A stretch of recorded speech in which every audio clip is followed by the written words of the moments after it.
à notre culte de ce dimanche. Je vais lire pour nous ce matin dans le livre de Matthieu. On va lire au chapitre 6, du verset 19 au verset 21. J'annonce que le thème du culte de ce matin, c'est nettoyer son cœur. Depuis une série de dimanches, le Seigneur est en train de nous parler sur le cœur de l'homme. Nous nous souvenons des paroles du Seigneur Jésus qui dit que ce n'est pas ce qui entre dans la bouche de l'homme qui souille l'homme, mais c'est ce qui sort de son cœur. Le Seigneur nous fait savoir que la chose la plus importante, c'est qu'il faut que nos cœurs soient tenus propres. Il faut qu'on fasse du nettoyage dans nos cœurs parce que c'est de là que nos décisions viennent, de là que nous prenons des actions. C'est à partir de ce qui s'est positionné dans le cœur. D'où le besoin et la grande nécessité pour un croyant, pour un disciple, de garder son cœur propre, de nettoyer son cœur. Alors, le texte qu'on va lire, c'est Matthieu chapitre 6, verset 19 au verset 21. Là, il est écrit, « Ne vous amassez pas des trésors sur la terre, où la teigne et la rouille détruisent et où les voleurs percent et dérobent. Mais amassez-vous des trésors dans le ciel, où la teigne et la rouille ne détruisent point et où les voleurs ne percent ni ne dérobent. Car là où est ton trésor, là aussi sera ton cœur. » Comment a été ta semaine? Est-ce que le Seigneur Dieu est fier de ta semaine? En fait, ta semaine a été simplement le résultat de ce qui était dans ton cœur en début de semaine. Nous avons dit que chaque être humain ne devient que ce qu'il garde dans le cœur. Ce que tu laisses mûrir dans ton cœur, ce que tu laisses mijoter dans ton cœur, ton attitude, ton caractère, c'est juste ça que tu deviens. Donc, cette semaine qui s'achève, elle a été ce que tu as laissé entrer en début de semaine. La semaine passée, on a parlé du besoin de faire le nettoyage de son cœur. Est-ce que tu l'as fait, le nettoyage de ton cœur? Où se trouves-tu ce matin en ce qui concerne ton cœur? De toutes les façons, là où tu choisis de déposer ton cœur aujourd'hui, ça va définir tes prochaines semaines. Là où tu choisis d'orienter ton cœur aujourd'hui, c'est ça qui va définir tes prochaines années de ta vie sur terre. Qu'est-ce qu'il y a dans ton cœur? Le Seigneur Jésus dit, c'est du cœur de l'homme que sortent les adultères, les mauvaises pensées, les meurtres, les méchancetés, les haines. Ça part du cœur. Qu'est-ce qu'il y a dans ton cœur? Dans le cœur d'un homme, on peut trouver plusieurs choses. On peut trouver l'ingratitude. S'il y a l'ingratitude dans un cœur, ça veut dire que ce cœur n'est pas reconnaissant. Un cœur qui ne sait pas dire merci à Dieu, que lorsqu'il se tourne vers Dieu, c'est juste pour demander. Un cœur qui ne peut pas dire merci aux autres. Il ne peut pas dire merci à ses parents. Il ne peut pas dire, voir les bonnes choses que les gens ont faites pour lui. Ça, c'est juste un cœur ingrat. Il est spécialiste à se plaindre, à voir ce qui manque. Il y a des cœurs rebelles. Il y a à l'intérieur d'un cœur, il y a la rébellion. La Bible dit dans Jérémie au chapitre 5, ce peuple a un cœur indocile et un cœur rebelle. Une rébellion envers les autorités spirituelles, une rébellion envers les autorités politiques, une rébellion envers le mari. Parce que le mari, c'est une autorité établie par Dieu. Une rébellion envers le parent. Les parents sont des autorités établies par Dieu. Donc, un cœur rebelle, ça résiste aux autorités. Il y a ce qu'on appelle aussi un cœur orgueilleux. Un cœur orgueilleux qui se vante, peut-être à cause de son apparence physique, peut-être à cause des diplômes obtenus. Ce cœur se trempe, il sait qu'il n'est pas n'importe qui. Un cœur orgueilleux qui se vante à cause de ses richesses financières, ou un cœur qui se vante à cause de ses dons spirituels. qui dit « je suis bon », j'ai cette capacité. Il y a aussi ce qu'on appelle un cœur incrédule, un cœur qui est incapable de croire personne, un cœur qui doute de la parole de Dieu, un cœur qui doute des serviteurs de Dieu, un cœur qui ne croit pas à la prière. Un cœur aussi, il y a ce qu'on appelle des cœurs mensongers. Un cœur mensonger ou un cœur menteur, c'est un cœur qui exprime la fausseté. Un cœur qui prétend aimer. Un cœur qui peut compléter les parties oubliées d'une histoire par des inventions. Ça, c'est un cœur menteur. Il y a aussi un cœur qui refuse de se repentir. Il y a un cœur qui est incapable de se repentir. Un cœur qui est incapable de se détourner du péché. Il sait que le péché est mauvais, mais il n'arrive juste pas à s'en séparer. Ou encore un cœur qui n'a pas la haine du péché. Un cœur qui a peur de confesser son péché en public. Un cœur qui ne se repent pas.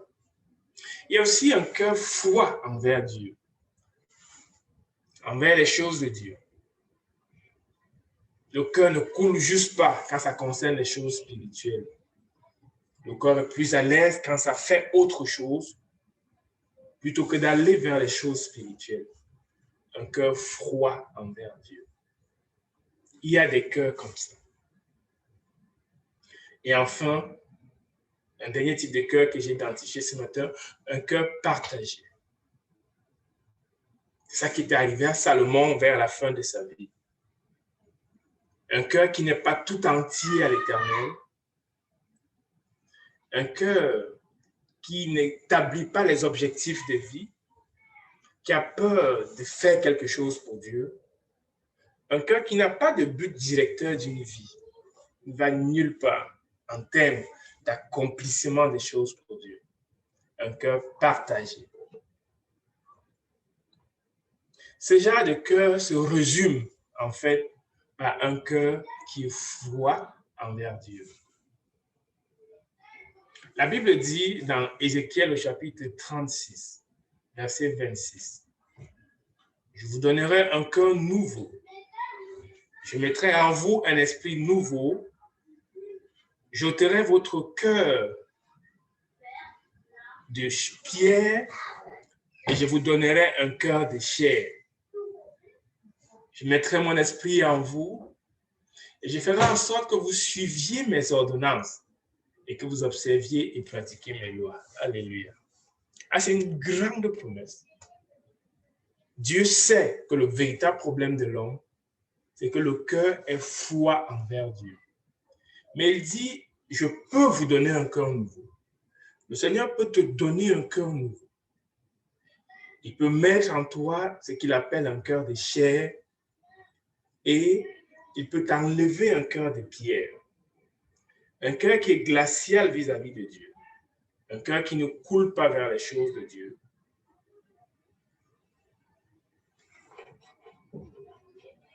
Okay. Un cœur qui ne coule pas vers les choses de Dieu.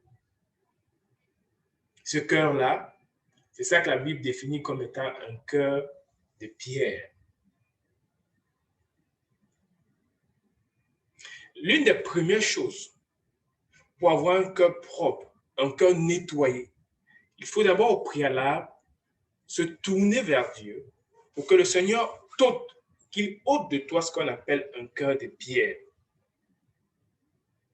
Un cœur de pierre, c'est un cœur qui va te conduire dans une éternité éloignée de Dieu. La première chose pour toi, pour avoir un cœur de chair, un cœur qui plaise à Dieu, un cœur que Dieu aime, un cœur qui se tourne vers Dieu, un cœur qui, de façon automatique et simple, coule pour accomplir les choses de Dieu, il faut que tu te tournes vers Jésus. Tu te tournes vers Dieu pour qu'il te ôte le cœur de pierre et te dépose en toi le cœur de chair. Cet exercice-là, tel qu'on le voit dans Ézéchiel, tu ne peux pas le faire par toi-même. C'est Jésus qui peut le faire pour toi. Jésus peut ôter de toi un cœur ingrat envers Dieu. Un cœur qui n'arrive pas à remercier, qui se plaint toujours. Il peut ôter de toi un cœur sec, un cœur dur, un cœur qui ment. Il peut ôter de toi un cœur froid. Il peut te donner un cœur de chair. Alléluia. Je ne sais pas si mon son, j'ai l'impression que ça se coupe ou tout le monde m'entend très bien. Est-ce que vous m'entendez très bien?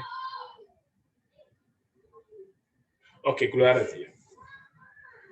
Pour que Jésus te donne un cœur de chair, la première chose à faire, c'est quoi? C'est qu'il faut que tu reconnaisses que tu es un pécheur. Il faut que tu reconnaisses que par ta vie, tu t'es éloigné de lui. C'est la première chose à faire. Il faut que lorsque tu reconnais et que tu demandes pardon, ne dis pas que je vais à l'église. Ne dis pas que je suis né chrétien. Ne dis pas que j'ai toujours été à l'église. J'ai été baptisé bébé. J'ai été conduit à l'église. J'ai été confirmé. Ce n'est pas de ça qu'il est question. Il est question d'une relation avec Jésus. Il est question de la réalité de ton cœur. Il est question de la vérité au fond de toi. Parce que c'est ça que Jésus regarde. Jésus a dit, quand il viendra, plusieurs vont lui dire, Seigneur, j'ai prêché à ton nom, j'ai prophétisé à ton nom. La Bible dit que Jésus a dit, je vais leur dire, éloignez-vous de moi, vous qui commettez l'iniquité. L'iniquité se commet parce qu'il est le résultat de ce qui est dans un cœur. Dans un cœur foi envers Dieu, que l'iniquité grandit, se développe et ressort. Jésus peut changer cela en toi. Il faut que tu reconnaisses que tu es un pécheur. Il faut que tu reconnaisses que tu as un cœur dur. Ça, c'est la première chose. Il faut que tu reconnaisses que tu as un cœur éloigné de Dieu. Si tu le reconnais, Jésus va te donner un cœur de chair. Il faut que tu crois que Jésus est le Fils de Dieu, qu'il est la solution de Dieu pour changer les vies. Il faut que tu crois qu'il est venu mourir à la croix pour toi, pour te donner ce cœur de chair. Il faut que tu considères le prix à payer pour le suivre. Les exigences de Jésus veulent que tu le suives et que tu te donnes entièrement à lui. Ne viens pas à lui en disant, Seigneur, je vais te suivre, mais je ne veux pas être pasteur. Je vais te suivre, mais je ne veux pas être évangéliste. Je vais te suivre, mais je vais aller chercher l'argent. Je vais te suivre, mais je vais aller être, comment dirais-je, un grand homme d'affaires. Je vais te suivre, mais je vais m'acheter un avion privé. Ne dis pas à Jésus, je vais te suivre, mais je vais aller aimer le monde. Considérez le prix à payer pour le suivre. Jésus te veut en entier. Tu lui donnes ton cœur. C'est lui qui définit ce que tu vas faire dans la vie. C'est lui qui peut te dire, va chercher l'argent, va acheter un jet privé. Ce n'est pas toi qui viens avec une réserve. Il ne va pas accepter. Considérer le prix à payer pour le suivre, c'est venir en entier en lui. Puis, une fois que c'est fait, dernière chose, c'est inviter Jésus à entrer dans ta vie comme Seigneur et Sauveur. Si tu l'invites, il te donne un cœur nouveau. Si tu l'invites, il te donne un esprit nouveau. Il t'enlève le cœur de pierre, il te donne un cœur de chair. Et là, c'est merveilleux. Je ne sais pas si tu as déjà fait l'expérience de façon sincère à dire, Seigneur, ce cœur que j'ai en moi a un problème. Je veux que la promesse, ta prophétie, ta proclamation, Ézéchiel 36, verset 26, se réalise dans ma vie. Je veux que tu me donnes un cœur nouveau, un cœur de chair. Un genre de cœur qui vient avec ton esprit, de telle sorte que je coule dans le fait d'observer tes commandements et tes lois. Le cœur va juste couler à observer. Ça n'a plus un effort. C'est de ça qu'il est question ici. Peut-être dans le passé, tu as essayé, puis tu chutes, tu tombes. Le secret pour avoir un cœur nettoyé, c'est de ça que nous parlons ce matin. Comment nettoyer son cœur. Premier secret, premier élément de base, il faut que j'ai eu un cœur nouveau, un cœur transformé, un cœur de chair. Il faut que le cœur de pierre ait été ôté.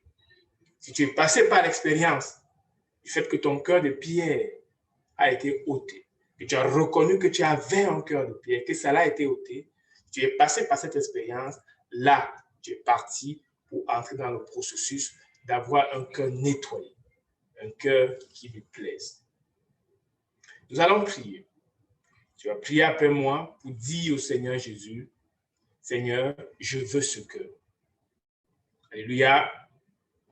On va prier ensemble et pendant que je vais prier, tu vas garder ton micro fermé, puis tu vas répéter la prière après moi. L'objectif, c'est quoi? Seigneur, je reconnais que j'ai un cœur de pierre, mais je veux cette promesse de Ézéchiel 36, verset 26. Donne-moi un cœur de chair, un cœur qui m'amène de façon automatique à aimer et à pratiquer tes lois, à pratiquer les choses qui te plaisent. Nous allons prier. Seigneur Jésus, je reconnais que je suis un pécheur. Je reconnais que par mes gestes, je démontre un cœur de pierre. Mon cœur coule juste à faire ce qui n'est pas bien. Je veux faire les bonnes choses, des choses qui te plaisent, mais mon cœur juste, il sombre dans la paresse et m'amène à faire juste des choses inutiles qui n'aident pas ton royaume. Je reconnais que ça, c'est un cœur de pierre. Seigneur, je prie que tu me pardonnes. Seigneur, je prie que tu me pardonnes. Seigneur Jésus, je reconnais que tu es mort sur la croix pour moi. Je reconnais que par ta mort sur la croix, tu donnes la capacité à ceux qui viennent à toi d'avoir un cœur de chair. Je viens à toi aujourd'hui, Seigneur Jésus, afin que tu me donnes ce cœur de chair. De façon personnelle, je suis incapable. Je suis un échec. J'arrive pas. Je veux que toi, tu me donnes ce cœur de chair. Je veux ce cœur de chair qui va m'amener à obéir à tes lois, m'amener à faire les choses qui te plaisent de façon naturelle, qui va m'amener à faire des choses que tu aimes de façon naturelle. Seigneur, donne-moi ce cœur. Merci, Seigneur Jésus. Viens dans ma vie comme tu l'as promis par ton Saint-Esprit et viens me conduire. Je me donne à toi. Prends la direction de ma vie. Prends les commandes de ma vie. Sois le Seigneur de ma vie. Tu es le sauveur de ma vie. Je te reconnais comme le sauveur de ma vie. Je te donne la seigneurie de ma vie. Tu deviens le décideur de ma vie. Seigneur Jésus, prends mon cœur. Amen. Alléluia. Alors, si tu as fait cette prière sincèrement, selon ce qui est écrit dans Ézéchiel 36, je vous donnerai un cœur nouveau. Je mettrai en vous un esprit nouveau. J'ôterai de votre corps un cœur de pierre. Je vous donnerai un cœur de chair. Je mettrai mon esprit en vous. Et je ferai en sorte que vous suiviez mes ordonnances et que vous observiez et pratiquiez mes lois. Si tu as fait cette prière de façon sincère et que tu crois, alors le Seigneur Dieu, dans le nom de Jésus mort sur la croix pour toi, t'a donné un cœur de chair, un cœur nouveau. Alléluia. Ça, c'est une bonne nouvelle.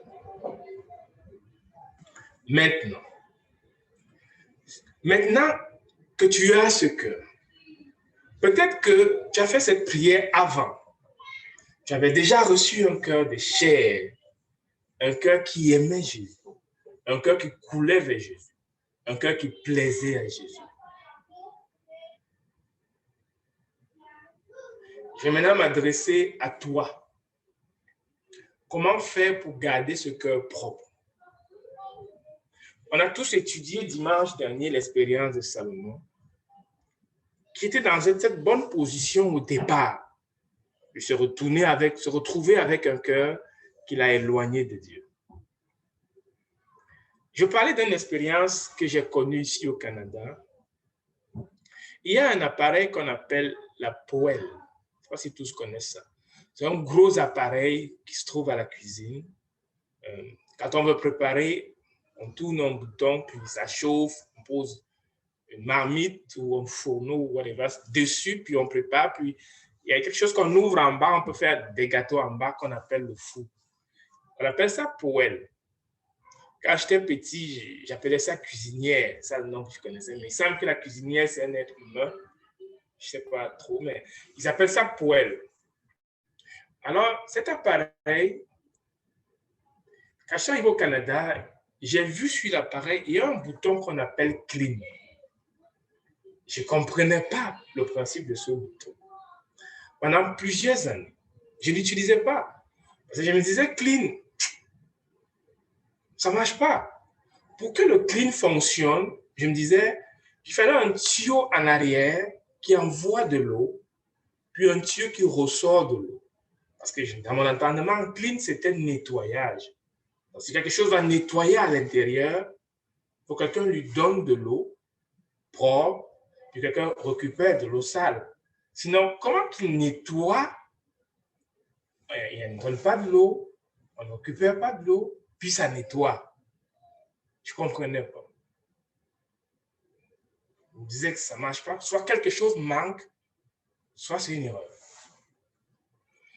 Ça ne fait pas 2 ans que, pourtant ça fait 10 ans que j'ai cet appareil, ça ne fait pas 2 ans que mon épouse m'a fait comprendre en fait comment ça fonctionne le clean.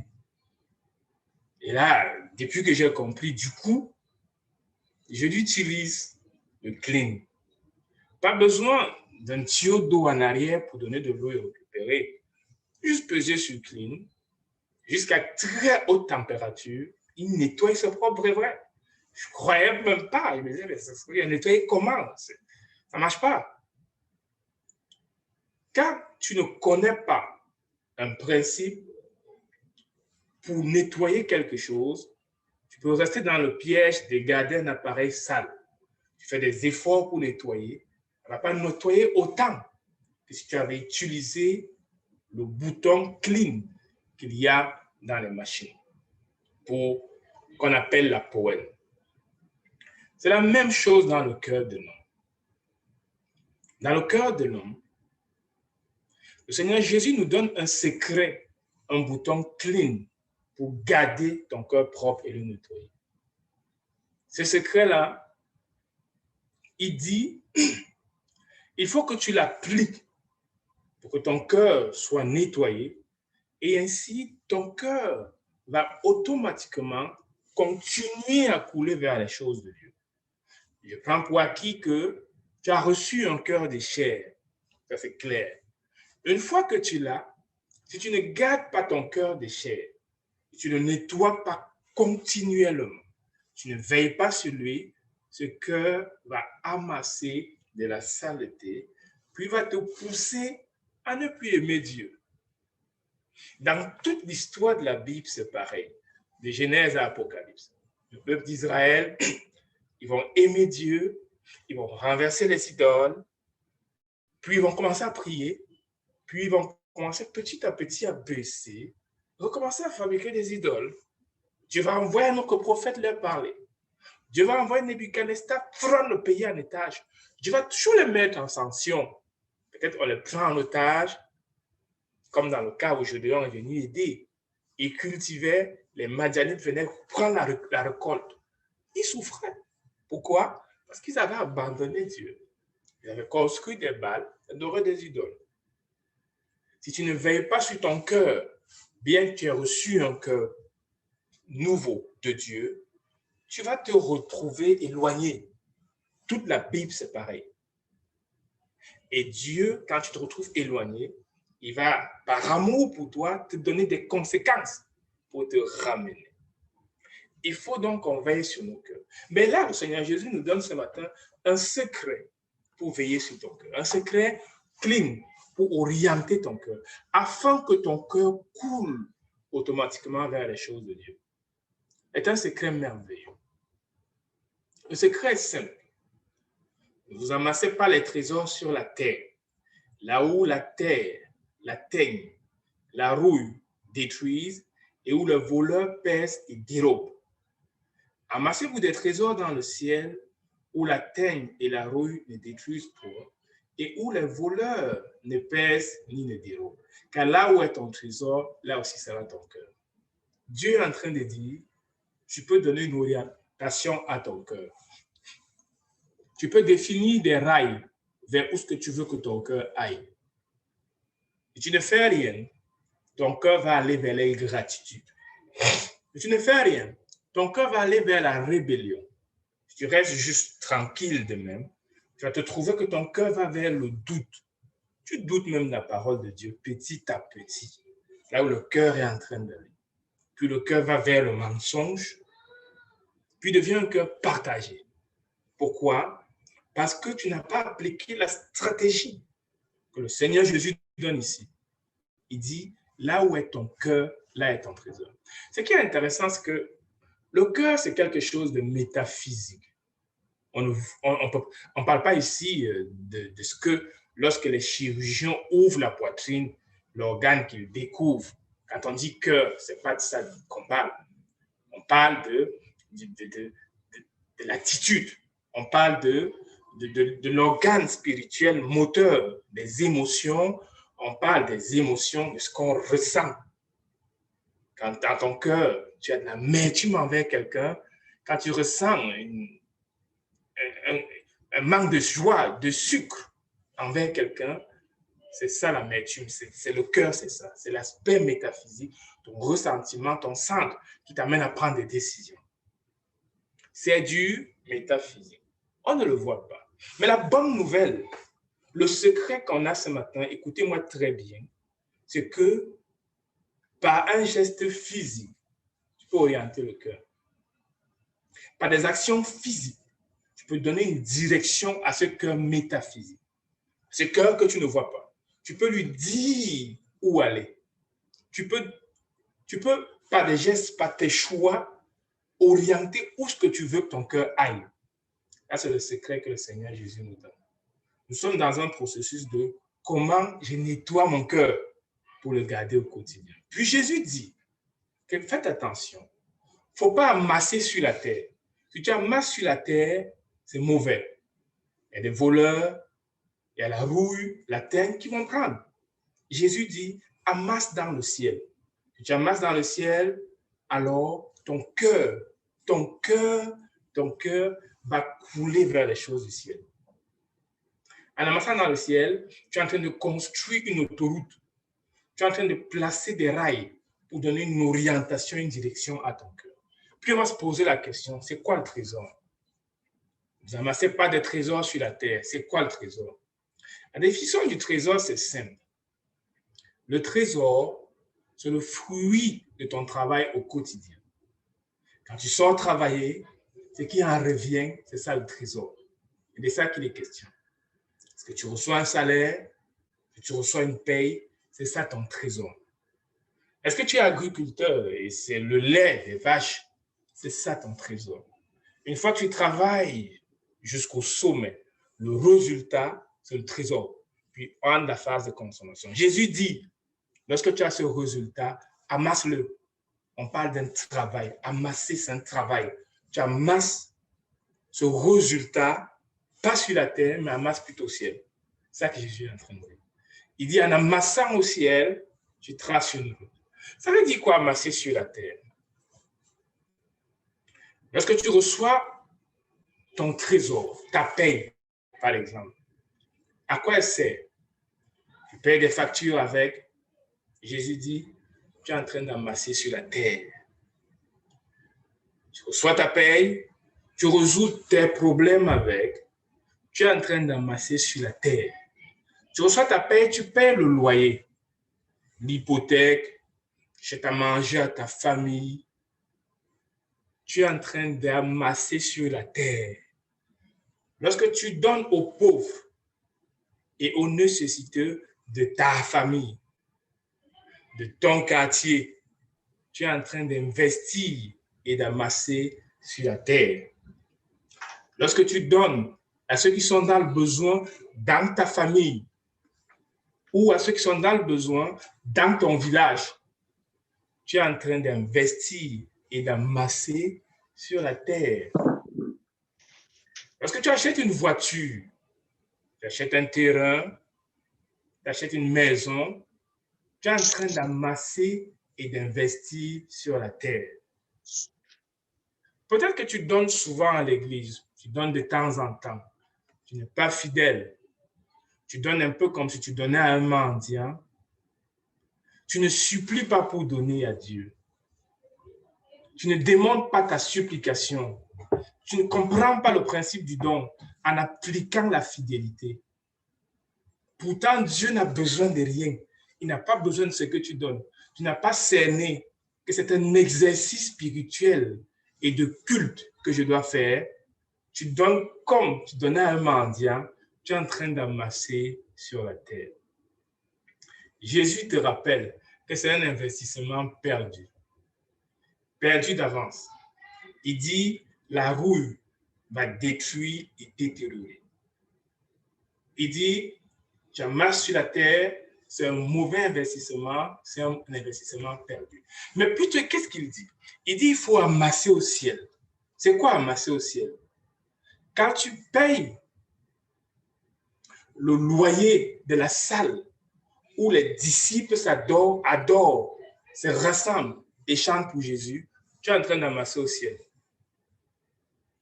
Les gens sont allés demander à Jésus comment est-ce qu'on doit prier. Jésus leur dit, quand vous priez, dites, notre Père qui est aux cieux, que ton nom soit sanctifié. Ça, c'est investi au ciel. Que ton règne vienne. Ça, c'est investi au ciel. Que ta volonté soit faite sur la terre comme au ciel. C'est investi au ciel. Donne-nous notre pain de ce jour. Ce n'est pas le ciel, ton pain. Pardonne-nous nos offenses comme nous pardonnons. Ce n'est pas le ciel, c'est tes offenses. C'est pour toi là. Parce que Dieu a ses besoins. Il y a le royaume de Dieu, puis il y a notre royaume, en guillemets. Il y a notre vie. Mais Dieu a ses besoins. On ne peut pas juste balayer les besoins de Dieu. Je te lève le matin, Seigneur, merci pour la journée, protège-moi, donne-moi à manger, amen. Tu n'as rien fait pour Dieu. Utilise Dieu pour toi. Quand vous priez, que ton nom soit sanctifié, que ton règne descende et s'établisse, que ta volonté se fasse dans ma vie, chez mon voisin, autour. Tu es préoccupé par ça. C'est après qu'on passe à donner nos copains de ce jour. Et ça, c'est moi, ce n'est plus Dieu. Pardonne nos offenses. Puis on finit par quoi? Encore par Dieu. À toi appartient le règne et la puissance pour les siècles des siècles. Ça repart vers Dieu à la fin. Quand ta prière est centrée sur toi, on dit tous les mercredis, on jeûne pour la nation. Tu ne jeûnes pas. Si tu jeûnes pour ta famille, pour tes enfants, pour tes besoins, un cas de maladie chez vous, un cas de difficulté chez vous, c'est pour ça que toi tu jeûnes. Pas un jeûne pour que les gens connaissent Dieu. Ce n'est pas service de Dieu. Service de toi-même. Utiliser Dieu pour se servir. Puis donc, Jésus est en train de dire, il faut amasser au ciel. En choisissant d'amasser le trésor au ciel, tu construis les rails pour orienter ton cœur vers le ciel. Quand tu décides de préparer quelque chose de spécial, un menu spécial pour dire, je vais faire manger les serviteurs de Dieu. Des gens qui sortent évangéliser, je vous invite, parce qu'ils servent Dieu, je vais les faire manger. Si tu fais ça pour Dieu, tu es en train d'amasser au ciel. Si tu donnes à ceux qui sont dans le besoin, uniquement pour exprimer la miséricorde de Dieu, pas parce que c'est tes frères, pas parce que c'est ton village, pas parce que c'est ta région, tu donnes pour exprimer le besoin, la miséricorde miséricorde de Dieu, l'amour pour Dieu, ce genre de don, tu es en train d'amasser au ciel.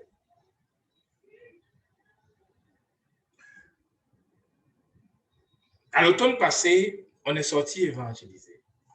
Le printemps s'en vient. On va encore aller évangéliser. On va sortir avec des livres, des bibles. On va aller dans les villages. L'amour, le pardon de Dieu, on va en distribuer.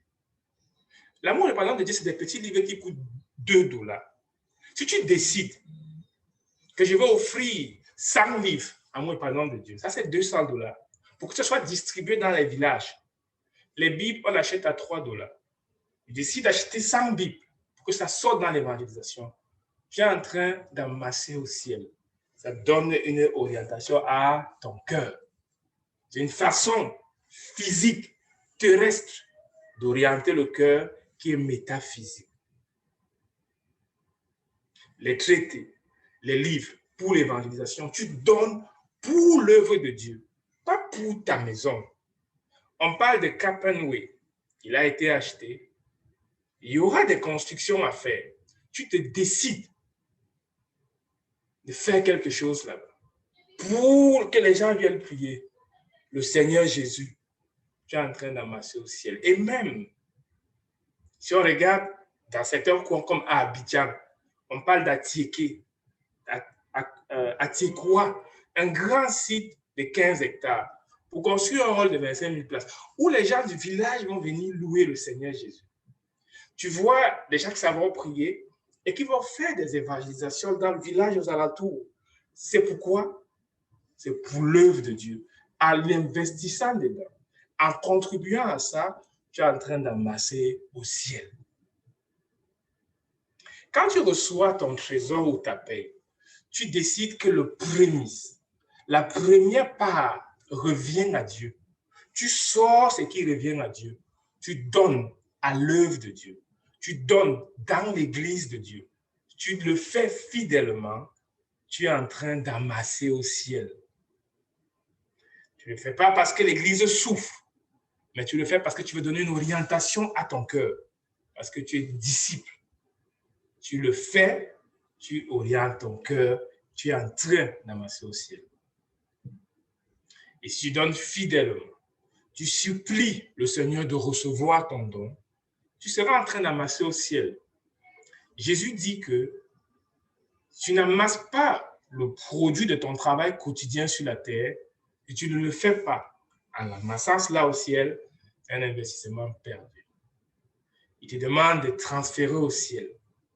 Il te demande d'investir dans le ciel. Tu seras en train de donner ainsi une direction à ton cœur. Tu seras en train de produire des rails pour ton cœur. Finalement, où se trouve le fait de donner à manger à la maison, payer mon hypothèque? Ça prend un sens. Ça devient utile s'il y a eu au préalable ce qui revient, que ton nom soit sanctifié. Si tu as pris le résultat de ton travail, tu as réglé sur tes besoins, tu as donné les miettes, c'est investir sur la terre, ça va pourrir. Toutes ces belles maisons, ces belles constructions qu'on fait sur la terre, ça pourrit. J'ai visité une maison il y a quelques jours, elle est à vendre, elle était construite en 1898.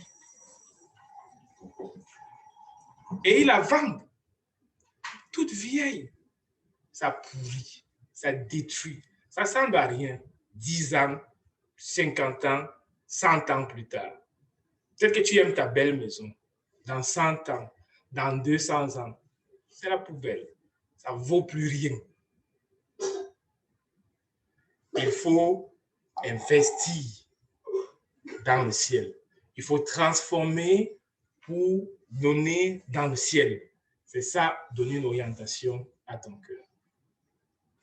Maintenant, est-ce que ça te permet de comprendre pourquoi ton cœur ne coule pas vers les choses de Dieu? Tu ressens parfois quelques émotions quand la parole de Dieu, quand tu l'écoutes, mais ensuite, rien de concret ne se réalise. Pourquoi? Parce qu'il n'y a pas une action concrète pour accompagner cela. Il faut que tu te décides. Si tu ne fais pas ça, ton cœur va rester sur la terre. C'est un secret et c'est un enseignement du Seigneur Jésus. Si tu n'orientes pas toi-même par ta décision, ça n'a pas rapport. Seigneur, quand j'aurai gros salaire, je vais donner. Faux, ça ne marche pas. Il y a une veuve qui avait 2 pièces, elle a donné. Jésus a dit, c'est bon. Il faut que tu décides aujourd'hui. Sinon, ton cœur va rester sur la terre. Tu vas te battre, mais il ne va pas bouger. C'est pour ton salut, pour ton bien. C'est un principe divin. Un jour, le peuple d'Israël avait péché. Dieu a envoyé les serpents qui les ont mordus. Ils étaient en train de souffrir. Moïse a dit une chose. Dieu a dit à Moïse, fabrique un serpent d'airain. Ceux qui vont lever la tête et regarder le serpent, ils vont être guéris. Juste un acte terrestre banal de foi, de croire ce que Moïse est en train de dire et de regarder le serpent. Ceux-là été guéris. Ceux qui ne l'ont pas fait, ils en sont morts. Jésus définit un principe ici. N'amasse pas sur la terre. Quand on parle d'amasser, ce n'est pas les miettes. On parle de rassemblement. Il y a quelque chose de sérieux. Définit une fidélité. Ce n'est pas que tu as un téléphone de 500 $ et puis tu donnes 20 $ à Dieu. Ce n'est pas amasser. 20 $, ton téléphone est 500 $. Tu n'amasses pas. Tu trompes qui? Il faut que tu donnes ce qui équivaut à un amassement. Quelque chose de sérieux pour convaincre ton Dieu, pour te convaincre toi-même et pour parler à ton cœur. Sinon, ton cœur va rester coulé et orienté vers les choses de la terre. En donnant, tu construis des rails. Jésus dit, si tu amasses au ciel, tu es en train de construire des rails. Tu bâtis une autoroute pour définir la voie sur laquelle ton cœur va se diriger. Le cœur est en train de se déplacer. Il a besoin de rails. Il a besoin de rails. Et Jésus te montre aujourd'hui comment tu peux construire les rails pour que ton cœur file vers le ciel. Jésus dit, il faut que tu bâtisses ces rails-là en investissant, en amassant dans le ciel. Si les choses du ciel sont dons dans ton cœur, alors tu vas certainement te retrouver au ciel. Ne te trompe pas. Un cœur qui n'est pas nettoyé quotidiennement, il va te conduire à la perdition. Regarde ta vie spirituelle il y a 5 ans, il y a 10 ans, ou avant, ou les débuts quand tu venais de t'engager à Christ. Qu'est-ce qu'elle devient aujourd'hui? Elle semble baisser. L'amour, l'intimité profonde s'éloigne. Le cœur aime de plus en plus de monde. Les ambitions, je veux ça, je veux ça. Tout ce qui est terrestre. Pourquoi c'est le même? Tu n'as pas défini et cadré un geste simple. C'est comme le baptême dans l'eau. Jésus dit, et qui croira et qui sera baptisé sera sauvé. C'est simple, mais c'est un geste d'obéissance. Tu résistes à ça, tu rejettes ça, tu te bloques. Tu es en train de résister à Dieu. Pour arriver où? Il y a quelque chose que Dieu définit. On a une seule chose à faire, c'est d'obéir et de suivre. Le même principe s'applique ici. Je le dis à nous et à moi-même. Je ne dis pas ça pour avoir de l'Église, non. Parce qu'on va utiliser l'argent de l'Église pour faire prêcher l'Évangile, faire des baptêmes, acheter des livres, distribuer, puis on meurt, on laisse les autres continuer. Et un seul nom est glorifié, c'est Jésus. Je le dis et c'est ce que je fais. Et je veux que tous le fassent. Celui qui veut le faire, gloire à Dieu. Celui qui ne le fait pas, il n'a pas encore vu. Mais que Dieu accorde que chacun puisse voir que c'est la direction pour orienter ton cœur. C'est le chemin que le Seigneur Jésus a défini. On est dans la phase de nettoyer le cœur. Quel est le secret pour parler à mon cœur de façon, ce cœur qui est métaphysique, pour qu'il écoute? Il faut que tu prennes une décision. Décision de nettoyer ton cœur et d'établir des principes de fidélité. Ça sera dur, mais quand tu demeures fidèle, tu vois la gloire de Dieu dans ta vie. Mais si tu joues, oui, tu donnes, tu recules, tu avances, tu recules, ça devient un amassement sur la terre. Il ne va pas accepter. Il veut une fidélité. Il exige de nous une fidélité qui est l'expression d'un cœur qu'il aime, qui est l'expression d'un amour pour lui. Pas l'expression du fait que lui, il a besoin de quoi que ce soit, mais c'est l'expression d'une qualité, d'une relation que nous, on veut bâtir avec lui. C'est ça que le Seigneur demande à chacun d'entre nous. Décide-toi d'appliquer le bouton clean. Ce bouton de nettoyage automatique que je parlais au début dans la cuisinière, tu pèses dessus. Si tu n'utilises pas ce bouton de nettoyage automatique, tu vas rester là et dire, est-ce qu'on a donné la dîme? Non, on a le Nouveau Testament, tu épilogues, tu discutes. Ça ne sert à rien de discuter. Dans toutes les religions, même les païens, on va vers Dieu avec un don. Mais sauf que le Seigneur Jésus, ce qu'il exige, ce n'est pas les miettes. Et le don, ça ne veut pas dire que tu donnes nécessairement à l'église où nous sommes, mais c'est un cœur qui donne dans l'œuvre de Dieu. Pas dans ta famille, pas pour tes besoins, mais dans l'œuvre de Dieu. Partout dans le monde. Mais il faut que tu donnes. Il faut que tu travailles dans ce que tu obtiennes pour donner. Il y a des grands besoins dans le monde, mais il faut que tu donnes. Tu définisses et que tu donnes. Voilà le secret pour garder un cœur propre. Le secret défini par le Seigneur Jésus. Le secret dont je voulais te partager aujourd'hui. Comment garder un corps propre. Oui, il y a un geste matériel à faire. Une décision à prendre, ça construit des rails, ça oriente ton cœur. Et tu es tranquille. Tu vois que tu commences à aimer la Bible. Tu commences à aimer prier. Ne donne pas. Bloque-toi. Joue les malins. Investis sur la terre. Tu ne vas pas aimer la Bible. Pourquoi? C'est Jésus qui a dit. Là où tu amasses, c'est là où ton cœur va. C'est Jésus qui dit. Et c'est vrai. C'était vrai il y a 2000 ans. C'est vrai aujourd'hui. Puis ça va continuer à être vrai. Joue pas les hypocrites. Décide de toi de poser un geste correct devant le Seigneur. 3 sujets de prière, j'aimerais qu'on prie aujourd'hui. Pour terminer, le premier sujet de prière, c'est quoi? Seigneur, merci de m'accorder la grâce de voir. Et donne-moi de croire ça, qu'il y a une véritable route que je peux construire pour mon cœur. Je peux construire une orientation pour mon cœur. Donne-moi de croire ça d'abord. Plusieurs n'y croient pas. Sujet 2. Seigneur, je me repens parce que je n'ai pas construit la route de façon continue. Parce que ça ne s'arrête pas. Tu continues à construire. Tu t'arrêtes, la route va redescendre vers la rébellion, l'ingratitude. Là, c'est ça dans le cœur. Donc, la route continue à construire. Au fur et à mesure que tu vis, tu construis ta route vers le ciel. C'est ça que Jésus demande. C'est les exigences du Seigneur pour moi.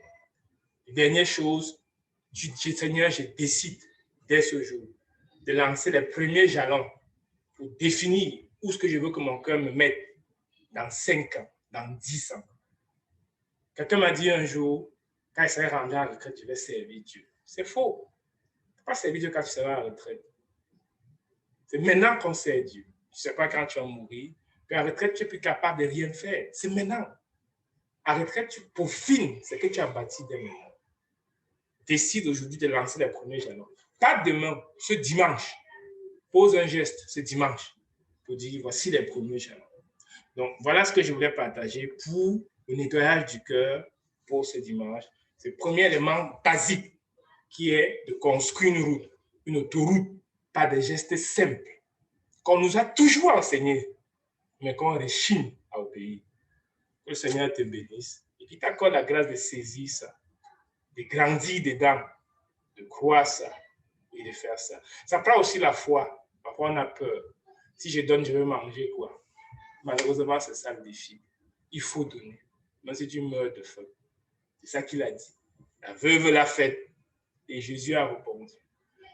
Si tu te donnes à Jésus de bon cœur, je suis sûr que même si tu meurs de faim, tu vas aller au ciel. Je ne te garantis pas qu'il va te donner à manger après, mais tu auras fait un bon geste. Parce que c'est lui qui a dit.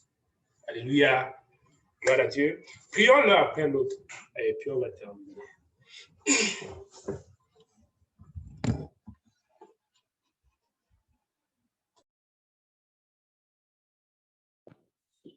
Seigneur,